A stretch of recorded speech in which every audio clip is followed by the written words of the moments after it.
We definitely hope so. We've heard some interesting stories of your journey in the Ultimate Fighter. Could you share a little bit of your experience in the Tough House? As far as what? Like your experience inside the house, inside the Ultimate Fighter house? I mean, it was the hardest thing I've ever done. The Ultimate Fighter will really, it's made to break you. You know, my first day in Ultimate Fighter, when Dana walks in there, he said, "This is the toughest thing ever," and I was laughing. I really thought it was a little bit of a joke. Like, how can this be tough? We can have whatever we want. But in the beginning, it's like a new relationship, right? Everything is great. But once you start getting towards the end, it starts to get tough. It wears on you, especially when you got a family and you're used to being able to vent to somebody. You don't get all that. It really brings out the best of these athletes. And that's why you see these guys on Tough come from Tough and even not being a winner of Tough or still have successful runs in the UFC. It takes something special to be on that show. And I tip my hat off to every man and woman that has went through that process, because most of them are still in the UFC or have been in the UFC for some sort of time. So, I recommend it to anybody coming up. It really gives you a good idea of if this is what you want to do for the rest of your life or not. And what was your experience working under Kelvin Gastelum? Calvin Gastelum, Coach T, Corey Kelly, and all the coaching staff. In addition to Uriah Hall was there with us for a lot of the time as well. They were fabulous, man. You couldn't ask for greater coaches. You couldn't ask for a team of coaches that cared about what our future was after Tough. You couldn't ask for a better team of coaches in comparison to the other side of the spectrum and what they got. You know, some of those guys wanted to come over with us. So I'm still to this day very grateful for Calvin Gastelum and all the coaches, and I still talk to all of them a lot. So it was a great experience. It changed my life tenfold. So last question for me. Sometime back, you did a little Q&A session on Reddit where you mentioned that your MMA idol is Anderson Silva. So what is it like for you to share this card with him and, knowing that this will be his final fight?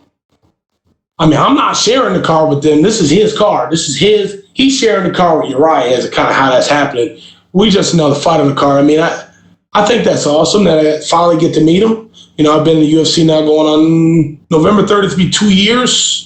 It's my 7th outing in less than 2 years. I haven't came in contact with him. So I told him earlier today, like, hey, you're my idol. I need a picture before we depart here. But it's pretty special for me, I watched a lot of old Anderson Silva fights. I watched his YouTube videos. And even before I had a coach, I used to go running in Chicago, down Lake Michigan, I used to live right off Clybourne and Fullerton. I used to run Fullerton all the way down to the lake. And I used to run down Lake Michigan. And I used to shadow box and all that stuff. And a lot of that shadow boxing and what I was doing was from what I saw on YouTube before I actually had a real coach. And it'd be nice to just get a picture with him for him. And he may not have time to talk to me with this COVID, going on. But a picture would be nice. And it's a bonus to be here at his retirement fight, if that's what he's doing. Well, that's very cool. And I wish you all the best for this fight this week. Thank you so much. Thank you so much, Maurice. That is all the time we had for you, sir. See you guys Saturday. We going to hell, baby.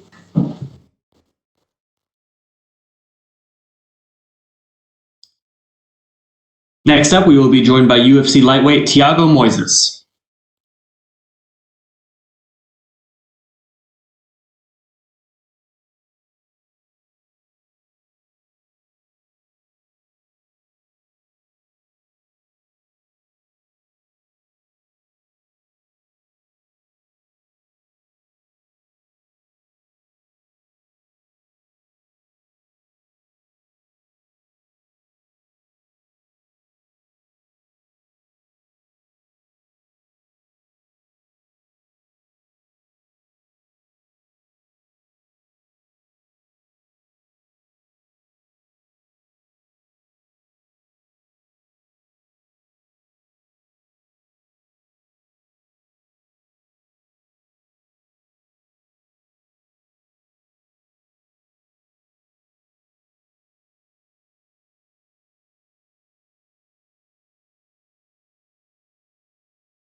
We now welcome UFC lightweight Thiago Moises. Thiago, thank you for the time, sir.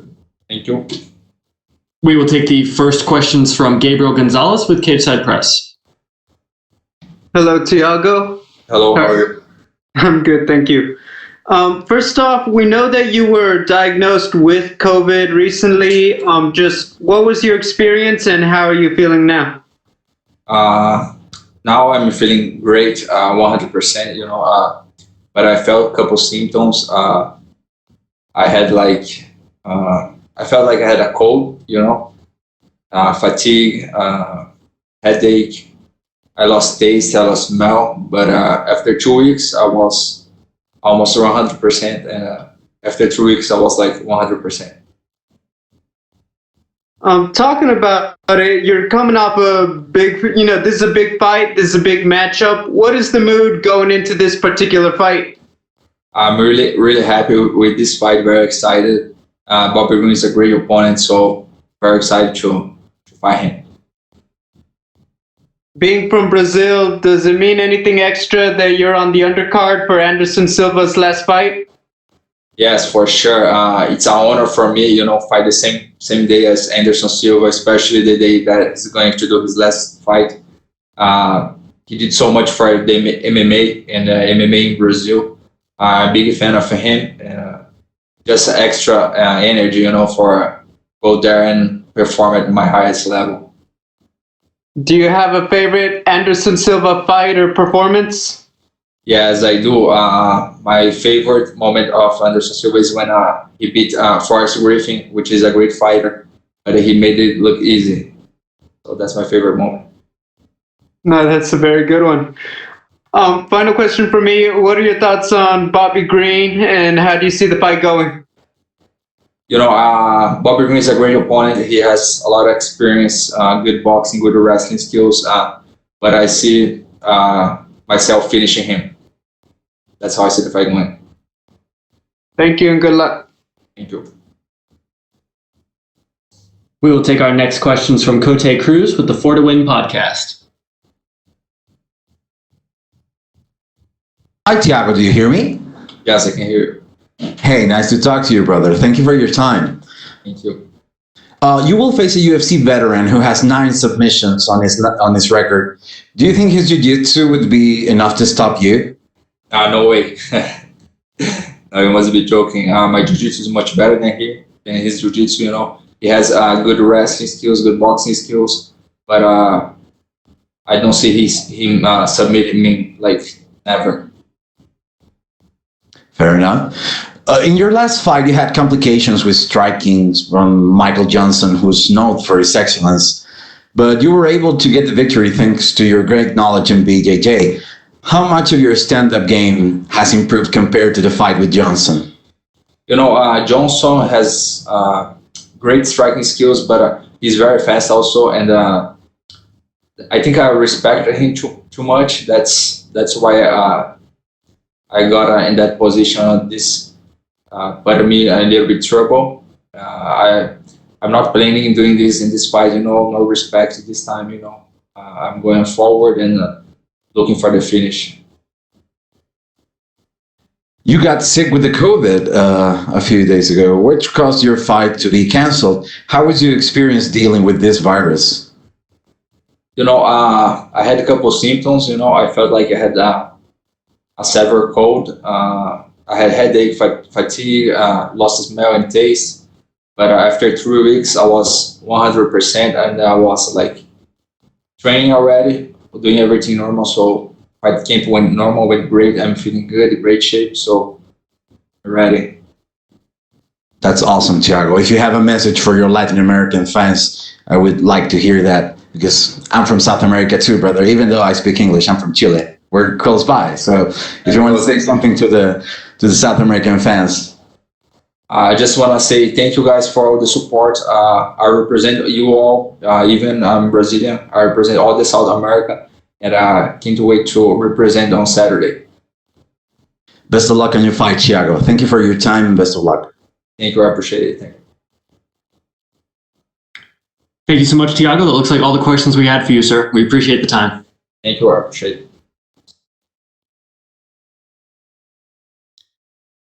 Next up, we will be joined by UFC heavyweight Greg Hardy.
We now welcome UFC heavyweight Greg Hardy. Greg, thank you for the time today, sir.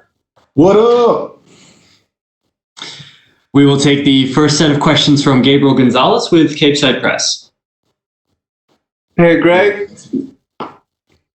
So second fight of the pandemic, just really how's the experience now, this time as opposed to in May? One more time.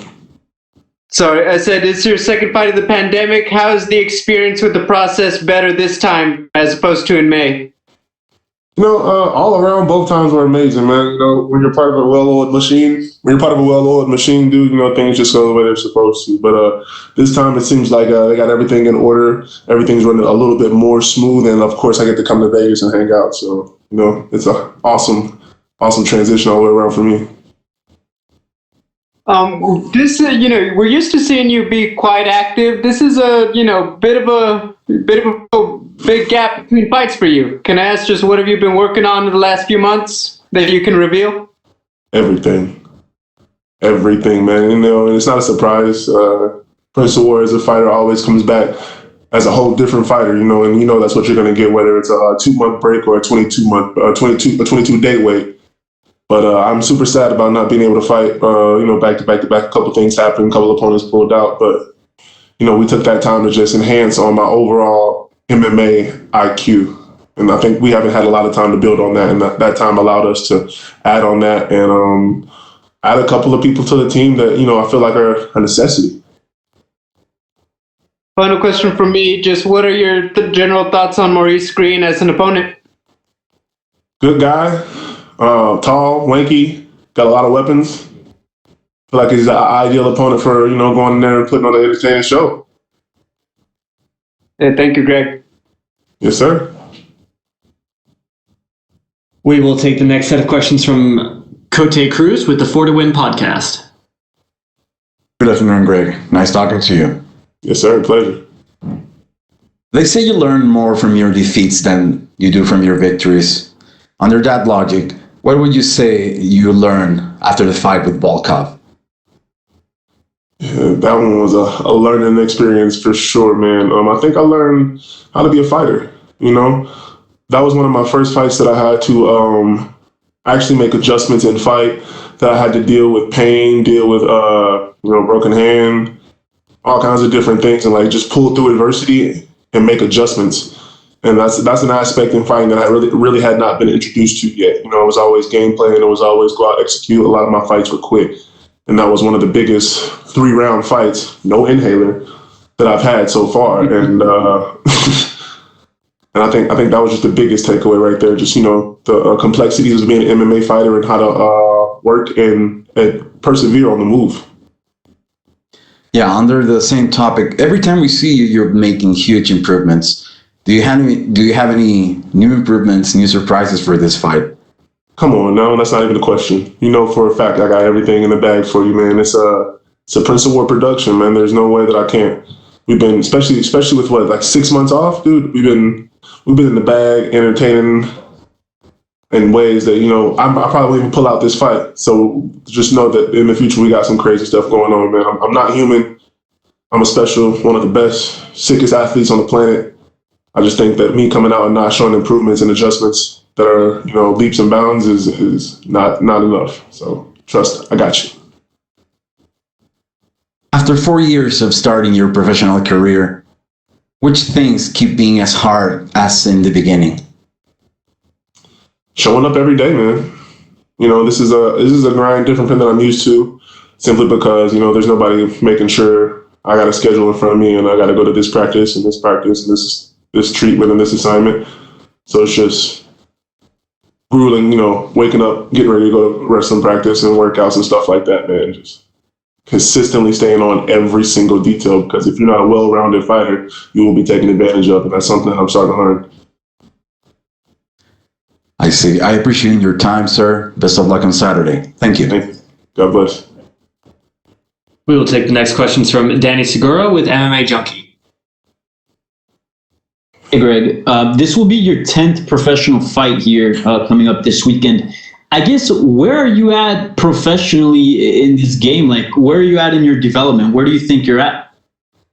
I'm reaching assassin level, man. I had some valleys to get over. Not gonna lie, I had to go through some tough times especially the last two fights. Just with the last one I didn't have to, but I prolonged it just to get the time in the ring and to actually fight the fights, and then Volkov having to figure stuff out and being there with an assassin, as you saw last weekend, real assassin. And man, honestly, hold on, what's the question one more time? Like, where do you feel you're at as far as your development? Like, what kind of stage in your career you're at now that you're 10 fights in, pretty much? Honestly, I would say if I was a C level fighter before, or even a D level, I would say I was a D level fighter before. I moved up to like the B class, man. And I've added some tools and I've added some knowledge to where I'm about to start finishing fights and headhunting. Looking for a number beside my name. It's time. Yeah. And when you started around your 10th professional fight, did you more or less think you'd be sort of where you're at in your career right now, as far as not only within the UFC, but also, your skill set? Oh, for sure, man. And, it's the nature of the beast for people to forget that before 2.5 years ago, I didn't know how to throw a punch. I didn't know how to throw a leg kick. So I'm so far ahead of where I was supposed to be and where I thought I was going to be that we're in a whole different we're in a whole different planet. This is a whole different organism. It's just it's unhuman. So okay. Yeah, so safe to say you're more than satisfied with your progression so far. More than satisfied, but I wouldn't even use satisfied. I'm more than happy. I'm so unsatisfied. I want to take it up a couple of notches, because I'm starting to realize, to get to that goal level, man. By this time next year, we need to be a top rank level. We need to be top 10 talent. We need to be moving as if I've been here for 10 years. Yeah, that was my next question. Like, how much longer do you think fans will have to wait till, I guess, we see you sort of reach a level where you're among the best heavyweights? So you're top 10. You think a year from now you'll be there? Honestly, I've thought about that a lot too, and I've gotten a lot of questions and talk about my opponents and this, that, and the other, man. But Maurice Greene was just ranked, guys, and I just fought the number 4 heavyweight in the world. That just, he dropped back down after our fight and just assassinated another top ranked guy. Like, the people that I'm fighting are a joke. So I think not even a year. Like in 6 months, of course, I want to go on this whole most active fighter in the world tour again next year and knock out 6 or 7 fights. If Dana, holler at me, please, and improve that. But I think we could do it in like the next 6 months, man, for sure. Okay. And lastly, I believe for your last fight, you sort of switched things up and you didn't train at ATT. I believe you trained in Texas, if I'm not mistaken. Where did you do this training camp, and can you give us a status sort of where you're at as far as the team is concerned? No, I've been an American top team all the way up until this last camp, until this one right here. And, COVID kind of pushed us into that position to where the gym was closed and I really couldn't get my coaches in. And, they were protecting their guys and trying to get people out. And I had to go ahead and make a move to where I could get more individual attention, man. And I went and solicited some of the greatest names. That's what I do. I go put myself in the toughest positions and I find the best people that work with me and I meet the standard. And that's what I've done with finding Rashad or being accepted by Rashad Evans as a student, and going back to Dean Thomas as a student, and I got a new boxing coach, Gary, and I got a great core team, in Michael Santos and a couple other guys that were just holding me down, and I feel like being an individual and getting individual attention, and that is what was the best way to go. So that's what I've been doing it. Yeah. So your camp stayed in Florida.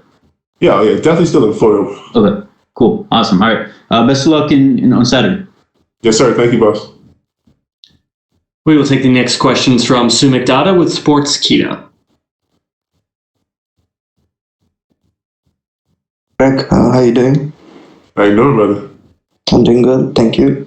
So last year you had 5 fights in the octagon. This year around things have been a little different. You'll be fighting for the second time. Are you hoping to regain the frequency of fights, or are you happy with this current schedule, like going 2 to 3 fights a year? I'm so unhappy with that, man. My biggest goal right now is to handle this fight. Of course, Maurice Greene is not a joke. He's a very game opponent. So I want to go out there and handle this fight. But after this fight, man, I want to stay in quarantine if possible. And I've voiced it a lot in my career that I want to be the most active fighter. I'm down for this. This is what I do. 16 games a year. This is my style. So I want to get back to that. I want to break some more records, get back out there and see if I can be the most active heavyweight in UFC again. And for this fight, did you have to make any big adjustments amid the pandemic? Yeah, we made a lot of adjustments. We ended up, I moved out the dorm this year, had to get a whole new team, put together my team, and figure out how to put together a camp, outside of the only place I've known for 2.5 years, and had to basically maneuver around COVID. So it's been a lot of adjustments, but I feel like they've been good adjustments and they've been good for my development. Okay, and what were your thoughts on Alexander Volkov's fight last week his win over Walt Harris from last week? Those are two good opponents, man. I love watching Volkov, and it's interesting to see assassins move in the way that they move, man. But I saw a point in where the Creed and Drago fight, Drago 2 can happen. That's me and him running it back for a ranked spot. And of course, I got to do some work. I got to get a number by my name and take out some people. But I was really excited, man. I saw my opportunity to get in there and fight the best. He's climbing the ladder. He's going to be at his best, which he is. He came back in a dramatic way and looking like a powerhouse. So I saw me fighting him in about a year. That's what I saw. Okay, so last question for me. Almost a year ago, you said that your grappling stands at a 4 out of 10, and you rated yourself as a 7 out of 10 as an overall fighter. So now, fast forward to October of 2020, what would you give yourself as a rating out of 10? I'll say my grappling's about 5.5, maybe 6, and as a fighter, still a 7. I'm not satisfied enough with my full and complete game to where I can say that I'm an 8 or a 9 or a 10, just simply because I cherish those kind of numbers. I cherish the best. I hold the best in the world at a high esteem because I've been there in my own way. I would never go that far as to say that I was something that I'm not. So I think a 7 would still be where I am as a fighter, just in a different aspect. I've gained ground in a lot of other ways. Well, look forward to return this week, sir, and good luck for your fight. Yes, sir. Thank you. We will take our next questions from Damon Martin with MMA Fighting. Hey, Greg. Obviously, you've been an athlete your entire life and a multi-sport athlete before you eventually chose football. But I'm curious, now that you've had a couple of years in MMA and you sound like you really love it, would you say you love MMA more than maybe you love football, or are they still kind of even in your head? Ooh. I would probably say they're still even, man. Just because, there's nothing like the ball. There's nothing like that pigskin. putting on pads, camaraderie, this, that, and the other. I don't want to get into it, but I might tear up. I don't want y'all to see me like that. But as far as MMA goes, dude, I'm falling in love with it. I would say it's taking the number one spot simply because it's that new love. We just met, just took her out to dinner, just met her parents. I love everything about her. Definitely about to pop the question that I don't know how to do it yet. This is my baby for sure. Considering how many years you played football, you love football, is it kind of crazy to think about finding something like MMA that you're falling in love with all over again? Considering you put so much of your life into one thing, now it seems like you kind of got it's Greg Hardy 2.0. Oh yes, sir, for sure. And just to let you know, there's a 4.0 coming too, man. We definitely not stopped the train. But you hit it right on the head. You hit the nail right on the head, man. I put so much in my life and my energy into football. That's where my passion comes from. It is my life. It has been my life, and it will never stop being my life as far as the things that it has instilled in me. But like I said, man, this new MMA kick is something unworldly. The 2.0 G Hardy is going to attack it like a new beast. After going through such a molding with football and having to be my life. I know the plan now. I know the lay of the land. I know how to be a sportsman, and that's what I want to bring to MMA. And that's why it's just so exciting every single day, waking up and getting to it. You mentioned earlier, of course, American Top Team, phenomenal team. So I know you love those guys, but Rashad Evans has been a guy who's kind of become a mentor. We saw it a lot, and Kamaru Usman talks about it all the time. How he kind of became, Rashad's little brother, and he kind of brought him up under him. And we've seen what Kamaru has done in the sport. What has it been like working with Rashad, and thus far, what's been the best advice he's given you? It's been unreal, man. It's been it's kind of been, speaking of football experiences, in ball. My whole career, I've only elevated myself until I've been around the best, and I've gotten to speak with the best. The best defensive ends, the best coaches, the best quarterbacks, the best everything. And to be at that point now where I'm at a level to where, somebody like Rashad Evans would even consider coaching me, man, it was flooring. So being around him was crazy. So I would say the craziest thing that, the advice that I've gotten and the craziest things he said to me so far is that I have it, the ability's there, all I need is the want, and I need to listen. And that's what really stood out to me, that this dream that I put together is actually coming to fruition, and it's more than a possibility. And then I would say it's boundless, man. Having somebody like that in your corner with the knowledge and the ability to go all the way and maintain it is something that you can't replace, man. It's unworldly. Absolutely. Last thing for me, when you came into UFC, everyone knew you as a tremendous athlete. You'd knocked out, so many of your first few opponents that everyone assumed, well, Greg Hardy's going to be a go big or go home kind of guy. You're either going to knock somebody out or you're going to get knocked out. That hasn't happened. You went 3 rounds with the number 7 heavyweight, so early in your career. You came out the last one, and I know you would have loved a knockout, but you ended up getting a decision win, which you have to have those. Do you feel like you are starting to show more and more of who you are and who you're eventually going to become as a fighter? Yes, sir. And that's something that Rashad has given me too, man, the ability to paint my picture. And I've said that for the longest time. You guys have known Greg Hardy for the longest time. I'm going to put myself in the hardest positions. I'm not going to take the easy way out. And that's what I've done by, taking those decision rounds and going in there and taking those Volkov fights and believing that I was going to win without a doubt. And I think that, it's going to develop into something very deadly. I think it's developing me into something that can't be stopped. It's a locomotive that's gaining speed. Thank you, Greg. Yes, sir. And we will take our last set of questions from Pablo Santamaria with Noti MMA Ecuador. Ooh, Ecuador. Hi, Greg. Can you hear me?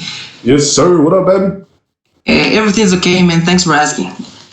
Okay, the first thing I want to ask you is, you fought against Volkov, and he fought this Saturday against a ranked fighter, and he finished him. And against you, he got a unanimous decision. Do you think this result shows that you're one of the toughest opponents or guys in this division, and that you can give problems to anyone in the heavyweight division? 100%, man. And that's a great question. I think everybody should be asking that question. Walt Harris is a dominant person. He's already finished a couple of people in the top 10. And Volkov did finish him, and I think it was in dramatic fashion. So, what does that say about Greg Hardy? And that's the question I want people to ask. I want them to know that I'm not a joke, man. Being one of the best athletes on the planet doesn't mean that, you are gifted and endowed with some special ability. It means that I have a set of cojones that are unmatched, and I'm one of the most dangerous people on the planet. Okay, I get it. So, what do you think is the most dangerous area of Maurice Greene, or which weapon is the most dangerous he has? I wouldn't say that he has a dangerous weapon. I would say that his ability to use all of the weapons are his most dangerous aspect. He can call upon a lot of different things. The ground game. He's got kicks. He's got punches. He's got length. He's got speed. So it's going to be dealing with the combination of everything that's going to be the trick. Okay, what's your prediction for the fight? Oh, I'm going to win. And it's definitely not going to go to a decision, man. We're gonna brawl this one out. I'm gonna have some fun. I get it. So if you get the W, do you have an opponent on your head or what? Well, yeah, we're about to go headhunt. I seen I seen Cyril Gaines. I don't know if it's true that he got a little number by his name. Tiavasa. It's time to go headhunting for some numbers. After this one, if I do what I say that I'm gonna do, which I am, I think people need to start taking notice, and those are the guys, that I need to start taking out. Tiberium, all. Okay, get so. Would you like to send a message to your Ecuadorian fans? Yes. Love you guys. Shout out.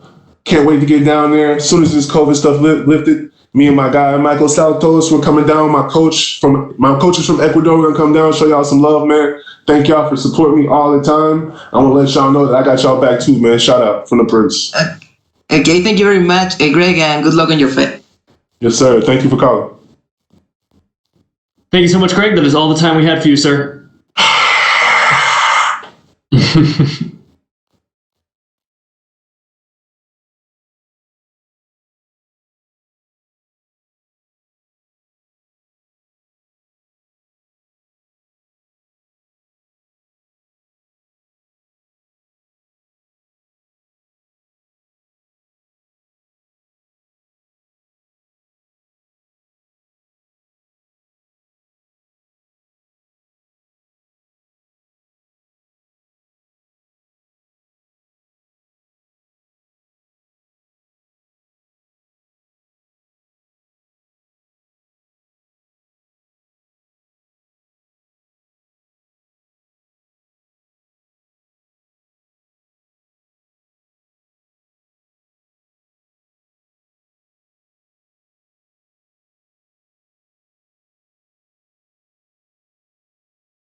We now welcome UFC featherweight Andre Fili. Andre, thank you for the time, sir.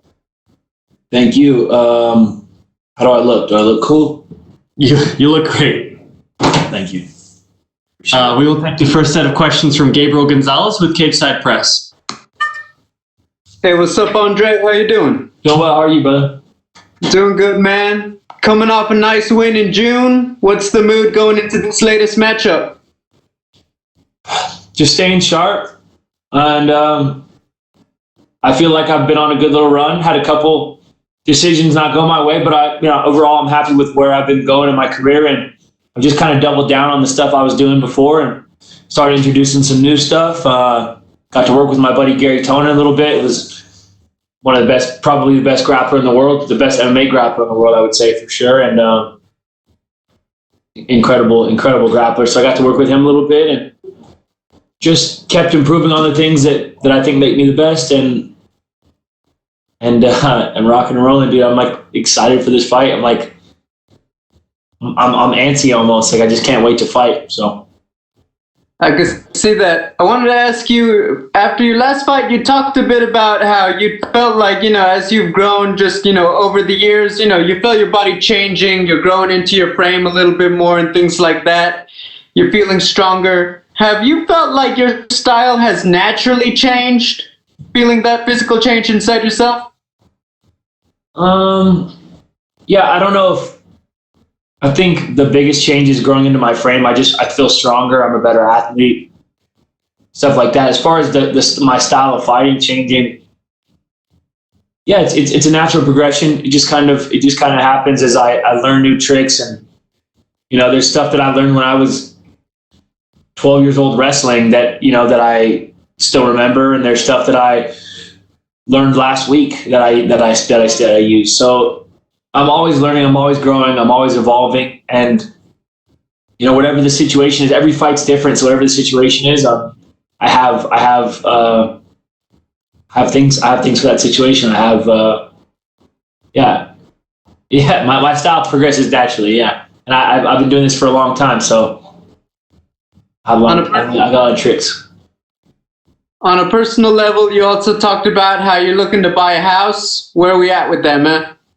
Yeah, I'm a homeowner now, so that's cool. Congratulations. It's been expensive. California real estate's no joke, but got it done, got it all furnished, and it's starting to feel like home. It's a big project, buying a house and getting it how you want it and getting it all furnished. But yeah, it's dope. I got a little mini ramp built, and so I can skate at my own house now, and got a pool for my dog to jump around and swim in with me, and life is good. Congratulations. Two last ones. When you're up against a guy like Bryce Mitchell, he's got that sick ground game. Obviously, you want to be prepared for that, but how do you make sure you balance it so you're not neglecting, making sure your striking is sharp, as you also probably take extra time to work your grappling in camp? I don't know, that's the thing about MMA is it's a balancing act. You got to be juggling a bunch of different skills all at the same time. So, I think I'm a better striker than him. I also think I'm a better grappler than him. He's got some real tricky stuff from that cross body. Got real tricky twister, arm triangle stuff, and he's a great grappler. But I actually think that I'm better. I think I'm better all around everywhere, and I just kept doing what I've been doing and making a point to get better everywhere. And then I also, like I said, I brought in guys to work with. I had my coaches who are some of the best coaches in the sport really study my opponent's game, and I feel I feel so prepared. I just ready to fight.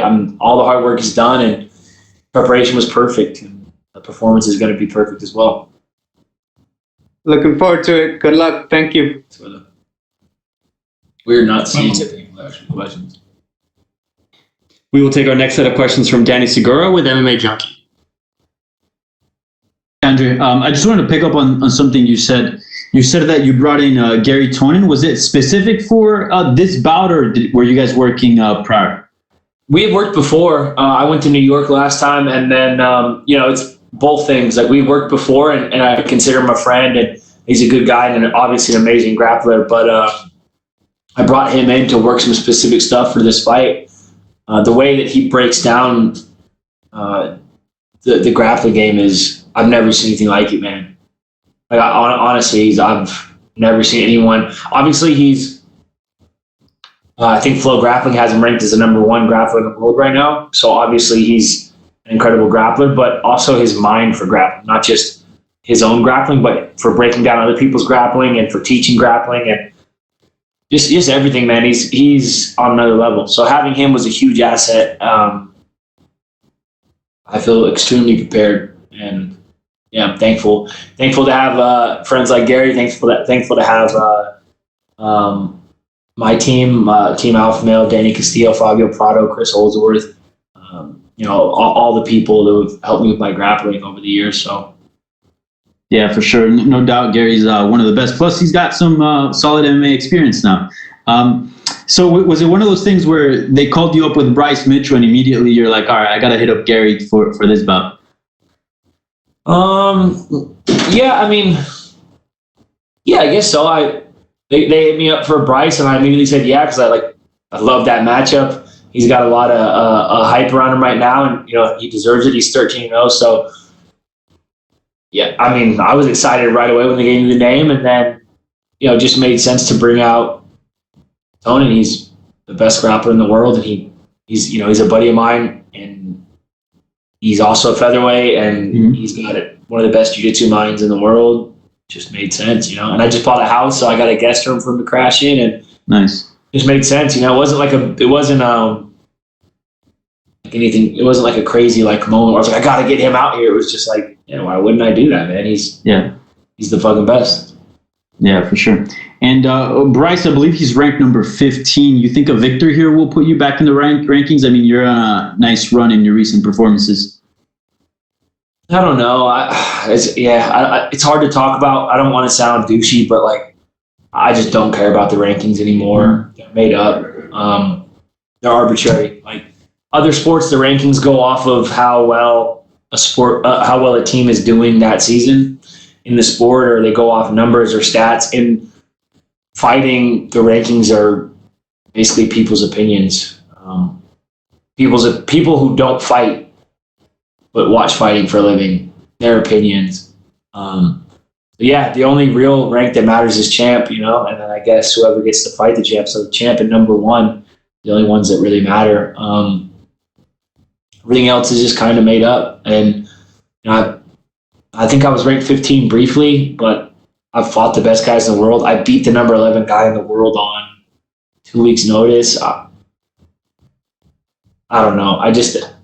It doesn't mean what it used to mean to me. The only thing that matters to me now is winning fights, getting paid, making my people proud. Winning a fight, getting paid, making my people proud. That's the checklist for me, man. The numbers and whatever other shit is.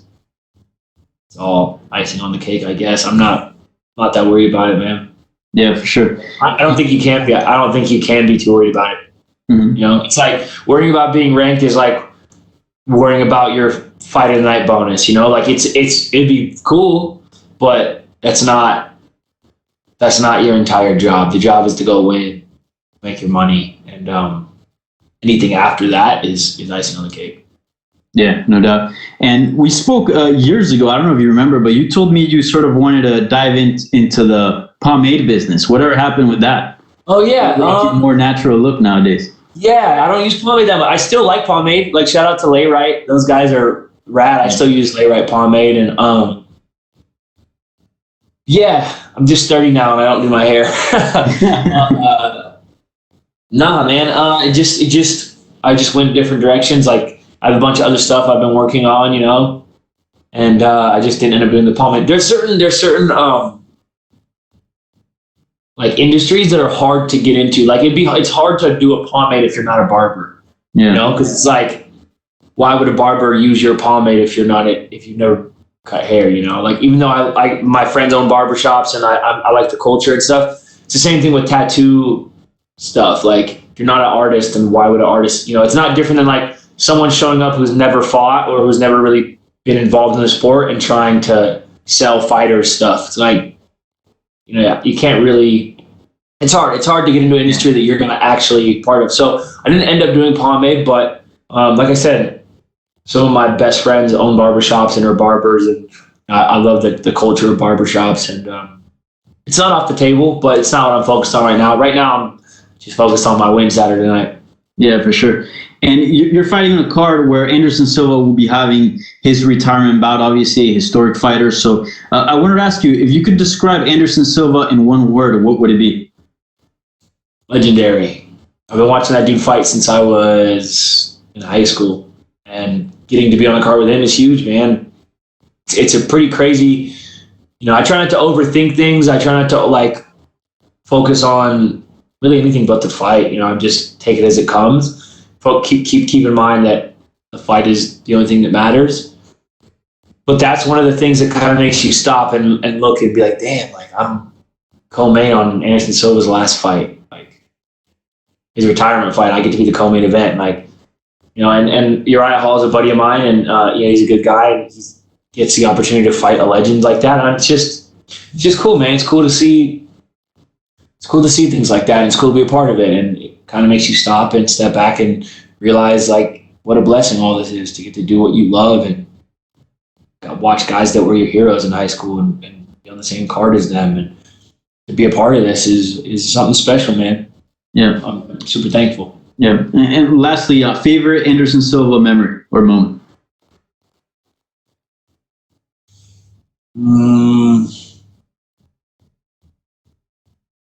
Maybe the snap kick. Maybe the snap kick against Vitor. Maybe there's a bunch of things. Maybe that first fight with Chris Lieben, because I had never seen. I had watched him fight before. I had watched him fight in Pride. I watched, I think, Ryo Chonin scissor heel hook him. I knew he was good, but I'd seen him be submitted before. I had seen him do it well in Pride, but then he hit the UFC and just, man, I watched him fight. Just watching him fight and watching his precision and watching his creativity was a huge inspiration to me. So hard to pinpoint one moment, but I guess if I had to say one moment, it would just be that feeling of being, at the end of high school or middle high school and watching him come out and being excited and having that feeling of this is kind of our Michael Jordan. This is our guy. For me, that was to sit around with your friends and watch that and be excited and it was something I look forward to when I was young, and it's something I look forward to now, being on the same card as him. So it's cool. Yeah, I'm looking forward to your fight. Best of luck this weekend. Thank you. We will take our next set of questions from Cote Cruz with the 4 to Win podcast. Hi, Andre. How you doing? How's it going, sir? Great. Thank you for your time. In your last 2 fights, they were very competitive and ended in a decision, which it kind of always involves a little bit of controversy, right? I imagine that this time you will not try and leave it in the hands of the judges. How do you feel this little streak of decisions, one for you, one for the other guy, how do you feel this will affect your approach in this particular fight on Saturday? Doesn't affect my approach. My approach isn't really dictated by the judges. Obviously, I want the finish. No one wants to go to decision. No one wants a split decision. Whether it's nobody wants that. But I'm fighting the best guys in the world, and sometimes it happens. The way I fight is dictated by my opponents. And what I think it takes to get the win and to beat my opponent. And I don't really factor in the judges. I try not to factor in anything else but my opponent and myself and getting my hand raised, man. Can't think about that stuff. For me, I don't like to think about that type of stuff. I'm not going to let anything pull me out of my game. I think that the judges got it wrong against Jourdain. I think they got it wrong against Sadiq. That's old. That's old. I don't care. It's not going to affect this fight. And when I say the judges got it wrong against Jourdain, I mean it was unanimous. I don't think they should have been a split. Let me clarify that. I think I think that a split is fair against Sadiq. I think I won. The decision against Jourdain, I think, was obviously a unanimous decision. I think I controlled almost every moment of that fight. And I don't know, man. I try not to put too much stock in it. The decisions have bothered me before, and I've just kind of tried to move past it now because you got to control the controllables. You can't control shit that's out of your that's it's not yours to control, and you'll drive yourself crazy trying to. So it's not for me. Yeah, I completely understand. Well, you entered the UFC at a very young age, like 7 years ago, and you faced a lot of great fighters. You faced the Michael Johnsons, the Dennis Bermudez, you fought Holloway and Biggs, etc.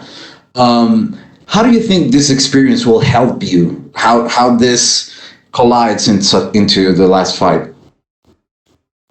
Yeah, I think it's like just like you need mat time to get good at things that you're drilling and practicing. You need cage time to get good at winning fights and being in that moment. And I've had a lot more than my opponent. Not to say that he's not comfortable in there. I'm sure he will be, but I think the experience is a good weapon to have. And I definitely have it in this. I've had my highest highs and I've had my lowest lows, and I've gone right back to having the highest highs again, and it's all been in that cage for everybody to see. And Saturday won't be any different. I'm just going to get my hand raised, and you guys will see me win again. And it'll be more decisive. It won't be a decision. It won't be this. It won't be that. There won't be any controversy. But like I said, I'm just focusing on me and not my past opponents, not my opponents' past opponents, not my decisions, not his finishes, not my finishes, not anything else but me, myself, and I. Just winning a fight, So that's been a huge change for me, is just this singular focus of I don't really care about anything else but myself. I see. Your opponent, Bryce Mitchell, has become known for his great ground game. You in your last fights have been more of a striker lately. Do you have any visions for the fight and keeping it standing, or are you trying to make a point in this fight and try to beat him at his own game? Wherever the fight goes, I'll be ready. I got something for every position, and I'm going to dictate the entire time. I'm going to do whatever I want, honestly, and it's a feel thing. I go off feel. I don't like to set real strict game plans. There's a few things I need to watch out for. He's got a really good back take, crossbody attack. He's got some real good tricks, but I'm going to do whatever I want. I'm going to beat him everywhere, and I'm confident, and I'm ready, and the preparation is done. So it's just time to have some fun. Thank you so much for your time, Andre. Best of luck in your fight. I appreciate it. No problem. Appreciate it. And we will take our last set of questions from Pablo Santamaria with Noti MMA Ecuador. Hi, Andre. As an Ecuadorian, I want to ask you, for how much time have you been friend of Chito? Is this Chito Vera himself? No. I have been friends with Chito for, I don't know, 5 years, 4 years, maybe 5 years. Okay, that's awesome. So, talking about the fight, do you feel excited of taking the O of an undefeated fighter that has a lot of hype? Are you sure this isn't Cheeto? Beating an undefeated guys, it's exciting. Like I said, I hate to sound like a broken record. I feel like maybe people are going to get the wrong idea of me. Like, I don't think I'm not some cocky douchebag dude who thinks he's got all the answers, or I hope I'm not, at least. But I focus on myself, and I don't care about anything else but myself. I don't care about his record or his wins or his, I know what he's going to try to do. I know what he's good at. I know what he's done in the past. I know all that, and I'm ready for it, and I'm focused on myself, man. I just stopped trying to focus or control or really have any say about things that aren't in my control, man. I'm just focused on myself. Okay, I get it. So, you said that you don't want to leave the fight to the judges. So, what's your prediction for the fight? I'm gonna win. It could be knockout. I could knock him out. Could knock him out early. Could knock him out once he gets tired. Could knock him out after he gets discouraged. I could also sub him, man. I could sub him. I could catch him in something. It's gonna be a finish. It could be anywhere, and that's what makes fighting so exciting. He's a grappler, but I wouldn't be surprised if he comes out and chops some leg kicks or throws some big overhands. Like, that's the beautiful thing about fighting, you know? Nobody really knows, so I'm excited. I know what I'm gonna do, but I will let you guys tune in and check it out. Okay, good. And if you get the W, you have an opponent on your mind, or you want to call someone out? No, I'm just focused on my opponent Saturday. No one else is on my mind. That's it. My opponent's barely on my mind. I'm just focused on myself, man. Just focused on having fun and getting in a fight and winning. It's a beautiful thing, man. It's very simple. It's always been simple, and sometimes things outside complicate it. But when you remember that it's simple, it's fun again. Okay, so would you like to send a message to your Ecuadorian fans that are rooting for you because of your friendship with Chito? Yeah, man. Viva Ecuador, bro. I love that. I love Ecuador. I love Chito. He's wild, man. He's a crazy dude. I got a lot of love for him, and I love the passion that the Ecuadorian fans have. So adopt me. I'm one of yours now. I love you guys. Fans all over the world, I appreciate it, and I love all my fans, and even people who are rooting against me because they support this sport, and that's how we make our living. So I appreciate all the fans, but Ecuadorian fans are especially crazy and especially passionate. So yeah, much love to them. Thank you very much for your time, Andrea, and good luck on your fight. Thank you. Holy fuck, they love Cheeto, Ecuador. He's the fucking president out there. Thank you so much, Andre. That is all the questions we had for you, sir. You are good to go. Cool, thank you. I have another one at 3 for a different thing, or is this it?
We now welcome former UFC middleweight champion Anderson Silva. Anderson, thank you for the time today, sir.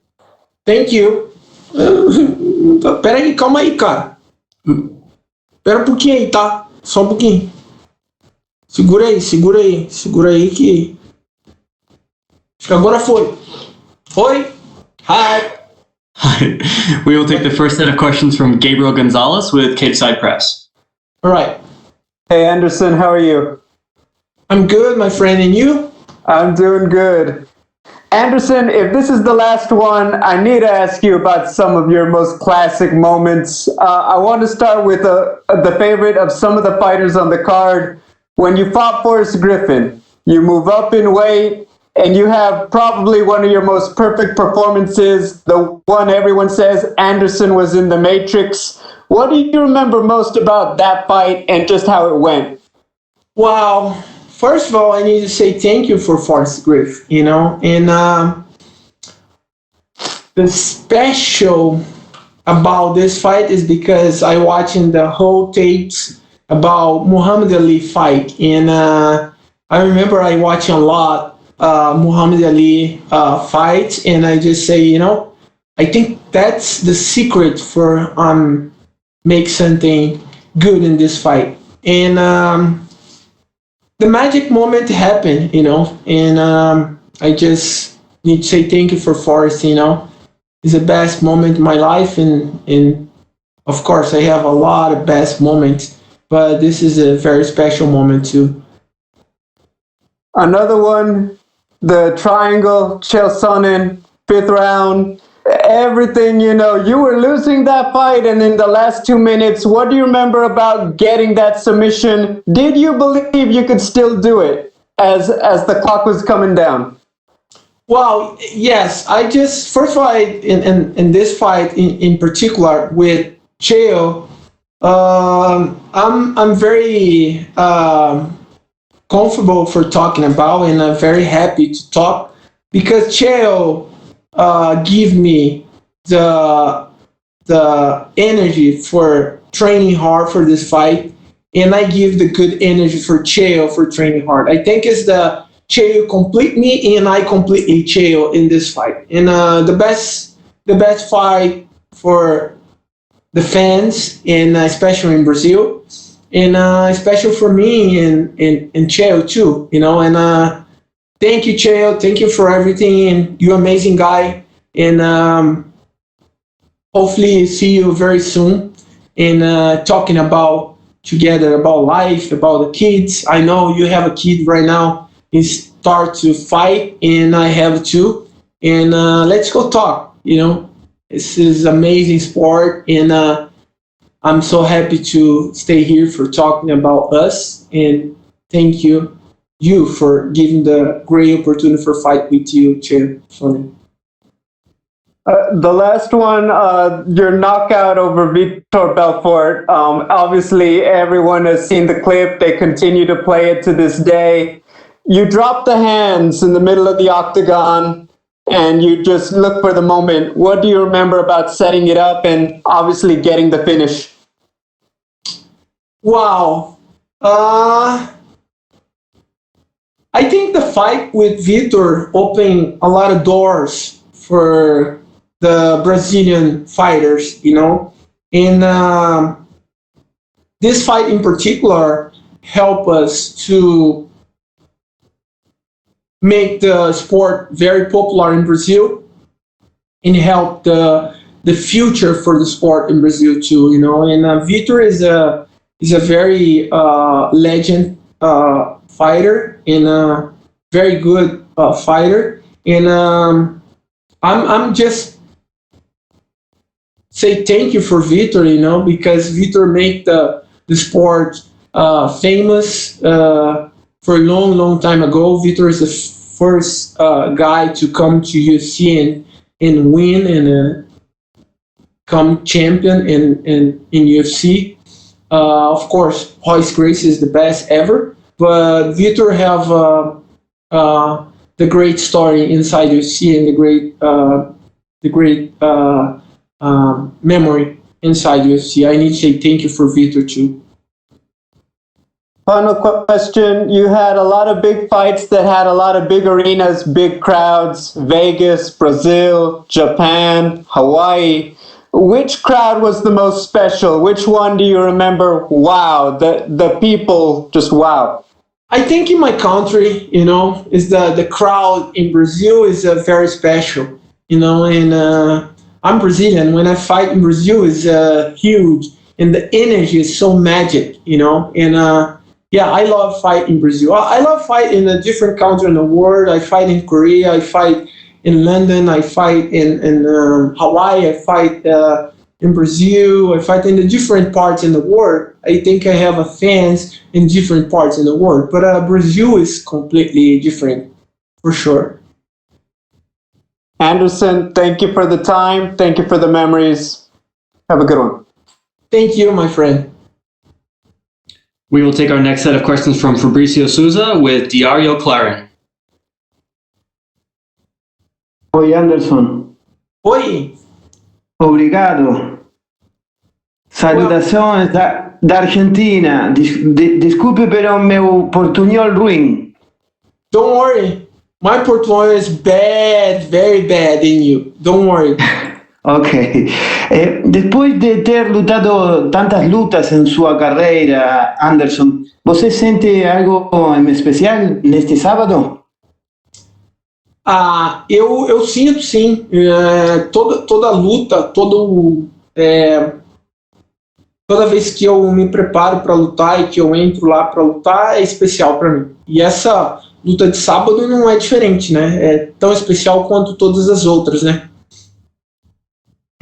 Muito foi dicho após do retiro do Khabib sobre o melhor dos tempos. Anderson Silva, John Jones, Fedor, St. Pierre. O que você pensa sobre isso? Eu acho que existe o melhor no momento, né? Existem momentos e não existe o melhor, né, de todos os tempos. Existe o melhor do momento. Houve um momento em que o Royce Gracie era melhor, houve um momento em que Marco Ruas era melhor, houve um momento em que Pedro Rizzo foi melhor, houve um momento em que George St. Pierre foi melhor, Chuck Liddell, Rich Franklin, and all the fighters, né? Tito Ortiz. Eu acredito que não existe um melhor. Eu acho que todos foram melhores no momento deles, né? E não é diferente comigo, não é diferente nem com o que eu acho que eu fiz e com o que eu acho que outros atletas estão fazendo e vão fazer ainda. Ok. O que você pensa que será capaz de fazer com o retiro que não fazia antes? Bom, eu acho que é um momento, assim, pode ser que seja a minha última luta no UFC, então o momento é de agradecimento, de muita gratidão, né? E fazer o melhor que eu puder. E quando isso tudo acabar, a gente pode sentar aqui e conversar de novo sobre fatos que foram interessantes e importantes para mim dentro desse esporte. Okay. O Brasil continua sendo uma potência mundial das MMA. Como você vê a geração de lutadores que está surgindo? Nós temos grandes atletas, nós somos um país de muitos talentos, né? A gente tem talentos em todos os esportes. E o Brasil tem se renovado, né? As gerações o Brasil tem uma tradição nesse esporte, então tem se renovado a cada dia que passa. A gente tem vários atletas chegando, novos, que têm um futuro brilhante pela frente. Vamos torcer para que a gente tenha novos campeões, novos super-heróis brasileiros representando o Brasil nesse esporte. Anderson, obrigado. Obrigado, eu que agradeço. Um beijo para todos os amigos da Argentina.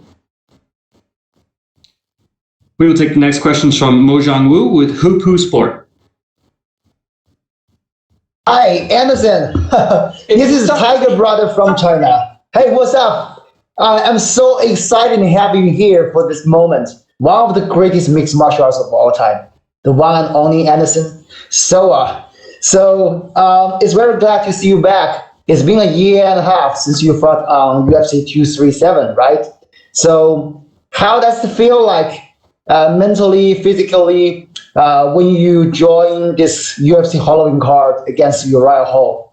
And what kind of strategies? I feel completely happy and very comfortable, and I just try to enjoy the every single moment. I feel very comfortable and very happy and very confident because this is a special moment, and that's I try to pass for my fans and for a lot of people close to me, And when you love your job, doesn't matter you fight or not, enjoy the moment, do your best, That's the secret about the life, Love. You love your job, you love your life, do your best you can. Doesn't matter you're fighter, you're not fighter, you're doctor or not doctor, doesn't matter. Just try to do your best. Wow, that's beautiful answer. So what kind of specialties you would bring out for this fight against him? Like strategically, like what kind of adjustment you would apply into this fight? Well, I training for this fight for a couple months, I think 4 months. And I feel very prepared and I feel confident, And that's the magic moment, because let me tell you something, my friend, the one you don't have control is about the timing, and the people don't realize how much the timing is important, and the people try to lose the mind and don't think about the time. And for me, I try to use in the time and enjoy the moment, and enjoy every single moment. The moment I wake up in the morning, I try to enjoy the moment because I know the time is one I don't have control. And that's the life is amazing and is special, and try to make something special every single day for me and for people behind me and close to me, Understandable. So many fans, many Chinese fans, including me, believe that if basketball has Michael Jordan, Anderson Silva is the Michael Jordan of MMA for sure. So despite thank you so much. That's true. That's what we thought. And despite of your tremendous achievement in more than a decade, I want to know what was your biggest regret in your career? And if you have a time machine, who you want to do a rematch with? Well, rematch. It's tough for say that I never think about rematch for anybody in my life, because for me it's when I lose, I just lose. Let's go for the next one. When I win. Let's go to the next one. I think is of course I have a fight to never done. Is in my mind. With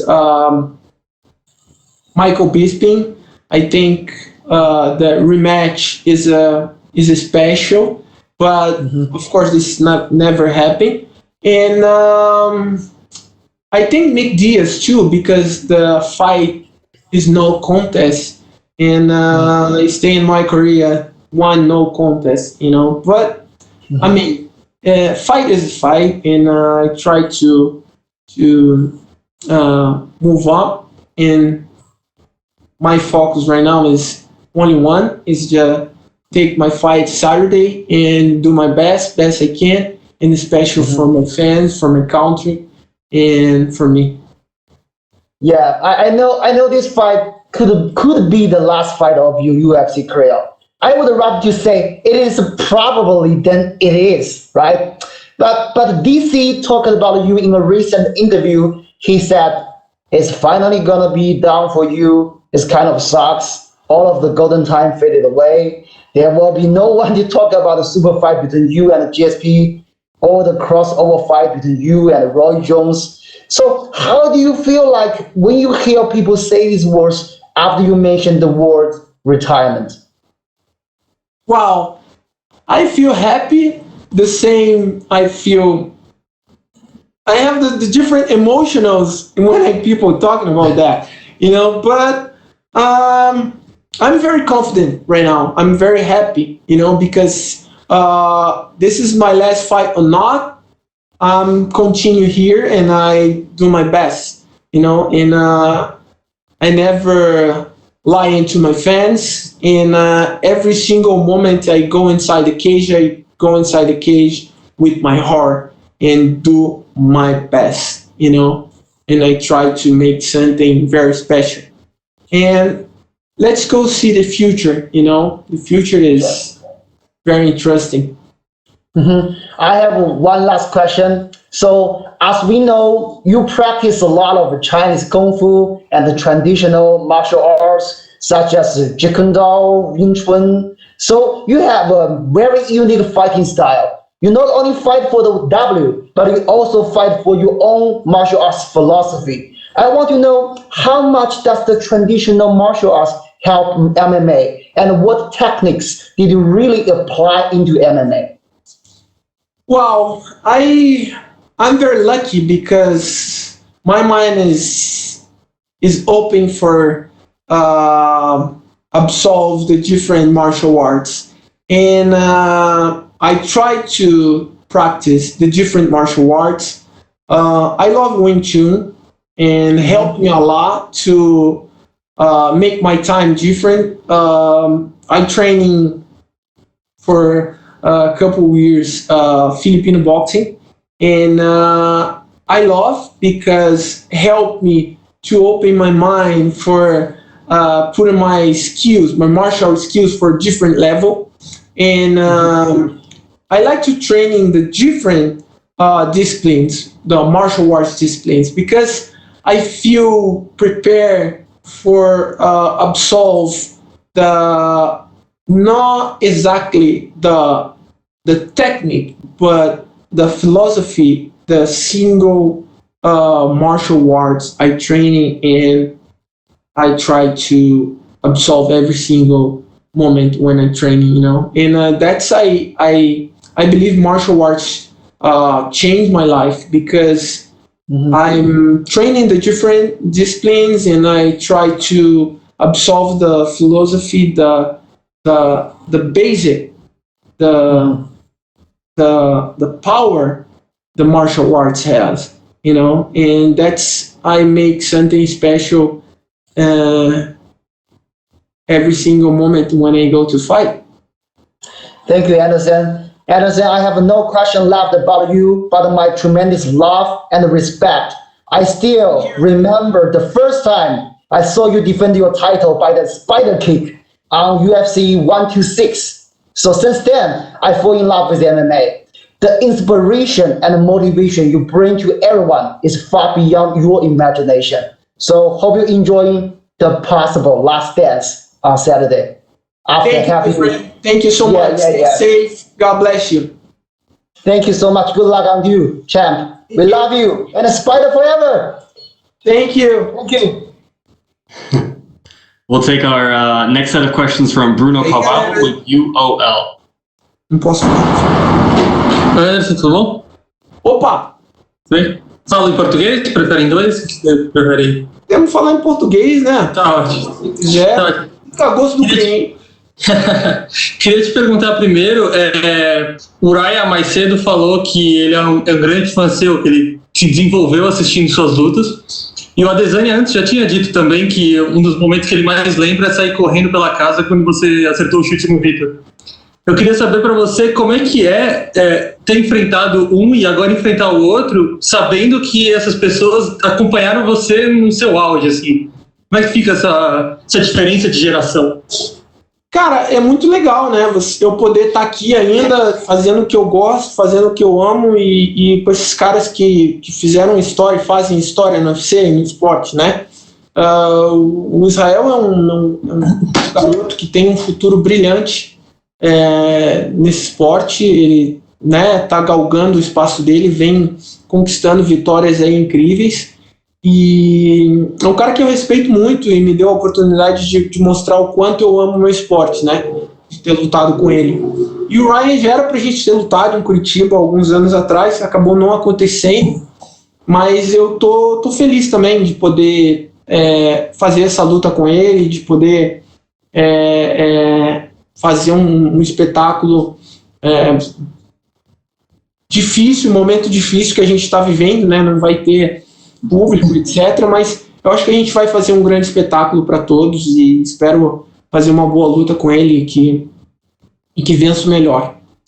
Tá certo. E você sempre disse que gosta muito de cinema também, de atuar e tal. Eu fiquei perguntando se, quando for a última luta, se essa for a última luta, você pensa em fazer um documentário sobre a última luta ou algo mais elaborado sobre a sua despedida? Isso passa na sua cabeça? Tudo é possível, né? Tudo é possível. As coisas podem... né? Tudo é possível, né? A única coisa que você não tem controle é sobre o tempo. O resto você consegue dar um jeitinho e fazer acontecer. Então, tudo é possível. A gente vem trabalhando bastante, fazendo tudo que a gente pode para continuar passando boas mensagens e não só na luta, mas fora da luta, com os projetos que a gente tem fora da luta. Sempre tentando passar uma boa mensagem para todos, que é isso que eu acho que é o mais importante, tentar ajudar as pessoas de alguma maneira, com uma palavra, com um clique de uma foto, com um dizer, com uma palavra, enfim, tentar passar o melhor, né? A gente está vivendo um momento muito difícil, um momento que a gente vê tantas coisas acontecendo, né, que são, perante os nossos olhos, são absurdas, mas a gente tem que fazer o nosso melhor. Cada pessoa em particular fazendo o seu melhor, a gente consegue fazer algo diferente. Tá certo, e a última para mim the last question is, durante a sua carreira você teve grandes feitos, mas uma coisa que acabou ficando marcada um pouco negativa foi quando teve o doping depois de enfrentar o Dias. Eu te pergunto se, olhando hoje para trás, você se arrepende de alguma coisa ali, ou durante a audiência, ou tudo que aconteceu, você faria diferente alguma coisa? Não me arrependo de nada, até porque foi tudo provado, né? Assim, o grande problema da mídia é que eles dão a notícia antes de ter todos os resultados e ter todas as provas concretas, né? E o que aconteceu foi que depois eles viram que eu realmente não tinha feito uso de nenhum tipo de anabolizante, que era o que eu tinha que provar, e foi tudo solucionado, né? E a outra vez que eu também caí no doping, né, foi um suplemento que estava contaminado e foi comprovado, e infelizmente eu tive que servir de base para que eles mudassem esse conceito de como julgar e como punir as pessoas, né? Hoje em dia você vai ter atletas caindo no doping, mas isso não vai ser divulgado até que realmente seja investigado até as últimas instâncias, né? Então, enfim, é isso. Tá certo, obrigado, Anderson. Boa sorte no sábado. Valeu. All right, Anderson, unfortunately that is all the time we have for you, sir. We appreciate it. Have a good one. Thank you guys. Galera, tô aqui falando com vocês agora direto